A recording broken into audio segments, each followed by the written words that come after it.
अस्सलाम वालेकुम viewers, rich Pakistan का नया एपिसोड लिए मैं हूं आपका मेजबान अब्दुर्रहमान। आइए डिस्कस करते हैं आज की दो इंटरेस्टिंग न्यूज।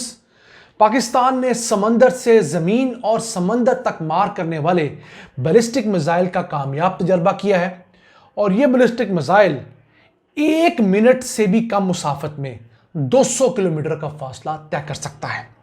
इस अहम खबर को आपसे डिस्कस करेंगे और बताएंगे इस बैलिस्टिक मिसाइल की क्या खसूसियात हैं और इसकी वजह से पाकिस्तान का दिफा किस हद तक मजबूत हुआ है। जबकि आज की दूसरी अहम खबर, पंजाब की हुकूमत ने पंजाब के 5 बड़े शहरों के अंदर इलेक्ट्रिक बसें चलाने के लिए 43 अरब रुपए का बजट मुख्तस कर दिया है। याद रहे, एक बस सड़क से कम 30 गाड़ियां कम करती है और अगर बड़े साइज की बस हो तो 40-42 गाड़ियां भी काम करती हैं। आज की वीडियो में बताएंगे कि इन बसेस के जरिए कितनी कार्बन डाइऑक्साइड हवा में शामिल होने से रुकेगी और दीगर क्या फवायद होंगे। लेकिन पहले आज की सबसे अहम खबर, पाकिस्तान नेवी ने समंदर से जमीन और समंदर तक मार करने वाले बैलिस्टिक मिसाइल का कामयाब तजर्बा किया है। एक जहाज के जरिए अपना ये मिसाइल दागा गया जिसने बहुत कामयाबी से जमीन पर जाकर 350 किलोमीटर की मुसाफत के बाद एग्जैक्ट अपने टारगेट को हिट किया है। यह बहुत सोफिस्टिकेटेड नेविगेशन सिस्टम से लेस है, इसकी प्रिसीजन बहुत हाई है और ये अपने ट्रैवल के दौरान सिमत और रफ्तार को भी तब्दील कर सकता है ताकि इसे इंटरसेप्ट ना किया जा सके। जिस तरह का इसराइल का निज़ाम है कि वो आने वाले मिसाइल को मुखालिफ सिमत से मारकर हवा में तबाह करता है क्योंकि उनका एक प्रोजेक्टाइल मोशन पता होता है, इसको रास्ते में तब्दील किया जाता है ताकि आने वाले उस मिसाइल से बचा जा सके। अब इसकी स्पीड जो है वो हाइपरसोनिक स्पीड है, यानी मैक 10 तक की स्पीड है। ये P282 मिसाइल जो है ये 1 घंटे के अंदर 7680 किलोमीटर की मुसाफत तय कर सकता है और अगर बात करें 1 सेकंड की तो ये 3.4 किलोमीटर 1 सेकंड में ट्रैवल करता है। यानी इसने ये जो सारा सफ़र है 350 किलोमीटर का जो कि टेस्ट के दौरान तय किया, वो सिर्फ 1.5 मिनट के अंदर तय किया है। तो देखिए इस कदर तेज रफ्तारी से ये ट्रैवल करता है कि जो इसको इंटरसेप्ट करने वाला मिसाइल है उसे टाइम ही नहीं मिलता। इतनी तेज़ी से जाता है कि उसने पहले इसको रडार पे देखना है, फिर उसे लोकेट करना है, फिर उसकी प्रोजेक्टाइल मोशन बनानी है, फिर अपना मिसाइल छोड़ना है। तो 1.5 मिनट कितने होते हैं? 90 सेकंड।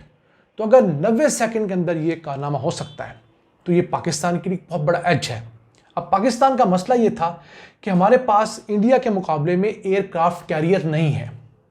तो एयरक्राफ्ट कैरियर कहीं से भी जाकर मिसाइल फायर करते हैं, उनके ऊपर पूरी एक किस्म की प्लेटून मौजूद होती है नेवी की। तो हमारे पास इस तरह का मिसाइल है जो कि एयरक्राफ्ट कैरियर को हिट कर सकता है। इसके अलावा ये समंदर के अंदर और मौजूद किसी शिप को हिट कर सकता है, ज़मीन के ऊपर मौजूद किसी भी इंस्टॉलेशन को हिट करने की ये सलाहियत रखता है और ये स्मैश एंटी शिप मिसाइल है। स्पेशली ये जो नेवी के शिप्स हैं उन्हें तबाह करने के लिए, उन्हें डबोने के लिए ये बनाया गया है। पाकिस्तान की ये इंडिजिनस टेक्नोलॉजी है, यानी कि पाकिस्तान खुद इसे हासिल कर चुका है, हमें किसी मुल्क की मदद दरकार नहीं। अब पाकिस्तान ज़्यादातर जो बैलिस्टिक मिसाइल बना रहा है वो शॉर्ट रेंज, मीडियम रेंज और लॉन्ग रेंज है। अभी इंटरकॉन्टिनेंटल बैलिस्टिक मिसाइल पाकिस्तान ने नहीं बनाए, ऐसे मिसाइल जो एक बरे-आज़म से दूसरे बरे-आज़म तक जा सकते हो, उसकी पाकिस्तान को ज़रूरत ही नहीं है। पाकिस्तान का जो मैक्सिमम दुश्मन है वो हमारा हमसाया इंडिया है। वो हमसे ज़्यादा दूर भी चला जाए तो उसकी समुद्री हदूद पाकिस्तान के हदूद से 2500 किलोमीटर की मुसाफत पे है। तो हमारे जितने भी मिसाइल्स बन रहे हैं उनका फोकस 2500 किलोमीटर के रेडियस तक ही है और पाकिस्तान ने अगर इतनी भी कैपेसिटी ले ली है तो इसे जब चाहे 3500 4500 कर सकता है, हमारी डिमांड नहीं है। कुछ लोग तो कहते हैं कि हमें इसराइल तक मार करने वाले मिसाइल बनाने चाहिए, लेकिन बदकिस्मती से हमारे ऊपर जो हुक्मरान है और इस्टेब्लिशमेंट है वो इस काबिल नहीं कि वो इसराइल तक मार करने वाले मिसाइल बना सके। हम इंडिया तक मार करने वाले मिसाइल बनाएं और उसी के ऊपर कारबंद रहें और अमरीकी पाबंदियों से बचे रहें, तो हम समझते हैं कि इसी में हमारी आफियत है। तो ये बहुत बड़ा इजाफा है और पाकिस्तान का बना हुआ यह मिसाइल सिस्टम पाकिस्तान के लिए एक फ़ख्र की अलामत है। आइए चलते हैं आज की दूसरी अहम खबर की तरफ। पंजाब हुकूमत ने सूबे के 5 बड़े शहरों के अंदर इलेक्ट्रिक बसें चलाने के लिए 43 अरब रुपए का बजट रख दिया है। शहर हैं लाहौर, रावलपिंडी, मुल्तान, फैसलाबाद और बहावलपुर। अब इन शहरों के अंदर चूंकि पोल्यूशन ज़्यादा होती है, स्मॉग तो मैं और आप भुगत ही रही हैं इन शहरों के अंदर, तो ये जो बसें हैं ये चूंकि किसी किस्म का धुआं प्रोड्यूस नहीं करेंगी तो ये बहुत इन्वायरमेंट फ्रेंडली होंगी। फिर आम डीजल वाली बस जो है वो भी 30 से 40 गाड़ियाँ सड़क से हटा देती हैं, यानी कि 30 से 40 गाड़ियों की सवारियाँ उस बस में समा जाती हैं।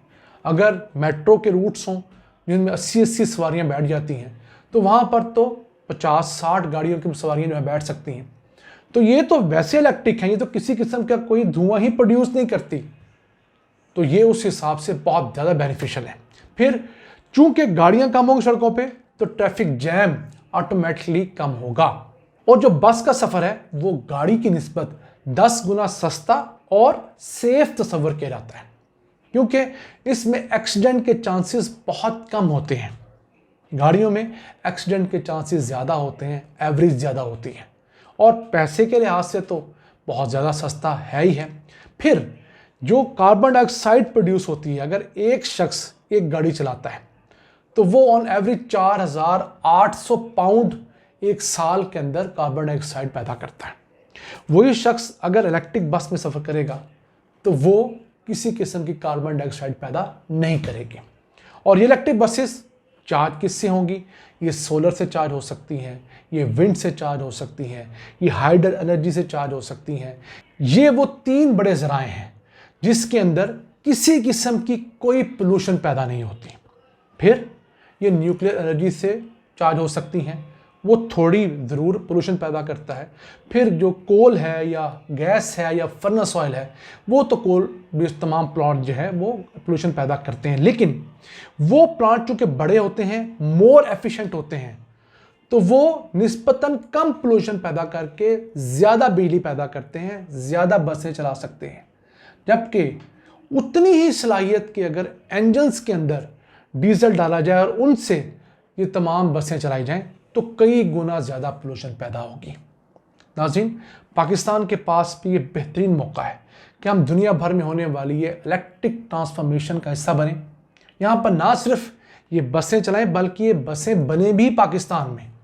चले फिलहाल असेंबली ही शुरू हो जाए, आहिस्ता आहिस्ता टेक्नोलॉजी की ट्रांसफ़र होगी, पाकिस्तान में लोगों को रोज़गार मिलेगा, उस रोज़गार की वजह से लोग बेहतर तरीके से अपनी ज़िंदगी के मामलात कर सकेंगे और पाकिस्तान का आहिस्ता आहिस्ता जो इंपोर्ट बिल है पेट्रोलियम की मद में, गैस की मद में, वो कम होता चला जाएगा। जैसे जैसे हमारा पेट्रोलियम का बिल कम होगा वैसे वैसे हमारे खसारे कम होंगे। इन द लॉन्गर रन हम लोगों को बहुत बड़ा ट्रेड डेफिसिट बर्दाश्त नहीं करना पड़ेगा, बल्कि हम ट्रेड सरप्लस में भी जा सकते हैं। जिस दिन हम लोगों ने पेट्रोलियम मसनूआत की इंपोर्ट को कम कर लिया, उसकी जगह पर हम रिन्यूएबल एनर्जी से अपनी ज़राए एनर्जी जो है वो यूज़ करना शुरू किए, यकीन कीजिए यही मुल्क अपने बहुत सारे माशी मुश्किलात से बाहर आ जाएगा।